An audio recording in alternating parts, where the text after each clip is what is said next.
সিলেটে আমাদের ছাত্রলীগের এক ভাইকে হাত পা 4টে রগ কেটে দেওয়া হয়েছে। স্ক্রিনে অলরেডি আপনারা সেই ছবি এবং ভিডিও দেখতে আছেন।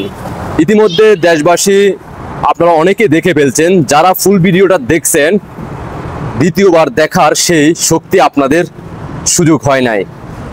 একদিকে ডাকসুতে জামাত শিবিররা বিজয় অর্জন করছে, অন্যদিকে একই দিনে সিলেটে আমাদের এক ছাত্রলীগ ভাইয়ের হাত পা 4টা রগে কেটে দেওয়া হয়েছে। ইতিমধ্যে তিনি হসপিটালে মৃত্যুর সাথে হসপিটালে লড়াই সংগ্রাম করতেছে।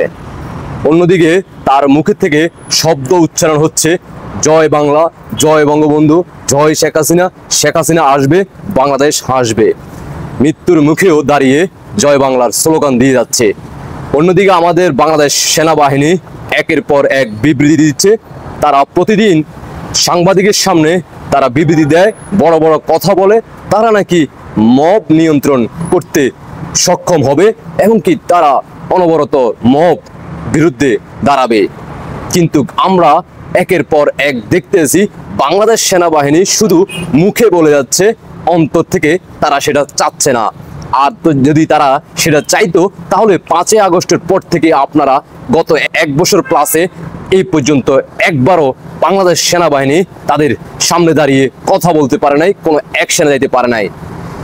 বাংলাদেশ সেনাবাহিনী দৃষ্টি আকর্ষণ করে বলতে চায়, এভাবে আর কতদিন বাংলাদেশের সন্তানদেরকে আপনারা এভাবে এই দুনিয়ার মায়া ত্যাগ করতে বাধ্য করবেন?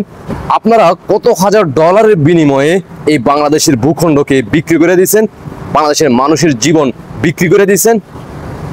দেশবাসীকে জয় বাংলার সৈনিকেরা সর্বোচ্চ শেয়ার করে দেখার সুযোগ করে দিবেন, যাতে করে বাংলাদেশের মানুষ জানতে পারে যে এই বাংলাদেশের ভূখণ্ড আর এই বাংলাদেশের দায়িত্ব যদি আপনারা ওই বিশ্বের শক্তি সেই পাকিস্তানি রাজাকার বংশীয়দের হাতে তুলে দেন, তাহলে আপনার ঘরেও হতে পারে যে কোনো মুহূর্তে আপনার পরিবারের যে কোনো সদস্যের সাথে।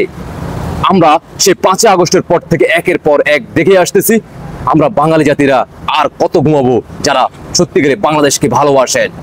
তাই সবাই দৃষ্টি আকর্ষণ করে বলবো, আর ঘুমানোর সময় নাই, গর্জে উঠুন, রুখে দাঁড়ান, বাংলাদেশের মানুষকে মুক্ত করেন। না হয় আপনার পরিবারের সাথেও ঘটে যাবে এমন দৃশ্য। আজকে হয়তো বা আপনার পরিবারে হয় নাই, আগামীকাল হতে দেরি হবে না, তখন হয়তো আপনিও সজাগ হবেন। তাই আর ঘুমিয়ে থাকবেন না। জয় বাংলা সৈনিকদেরকে দাবাইয়া রাখা যাবে না। মৃত্যুর মুখেও দাঁড়িয়ে বলে জয় বাংলা, জয় বঙ্গবন্ধু, মাননীয় প্রধানমন্ত্রী শেখ হাসিনা আসবে। যারা এই ধরনের কাজ করে যাচ্ছেন 5ই আগস্টের পর থেকে, আপনাদেরও পরিবার আছে, আপনাদেরও ভাই বোন আছে। দেখা হবে কোনো একদিন এই বাংলার মাটিতে। এবারের সংগ্রামে আপনারা চিরতরে নিভে যাবেন ইনশাআল্লাহ। বিজয় আমাদের আসবে, শেখ হাসিনা আসবে। বাংলাদেশকে দায়িত্ব বুঝে নিবে মাননীয় প্রধানমন্ত্রী শেখ হাসিনা। বিজয় আসার আগ মুহূর্ত পর্যন্ত জয় বাংলার সৈনিকেরা রাজপথ থেকে সরে দাঁড়াবে না ইনশাআল্লাহ। আল্লাহ হাফেজ।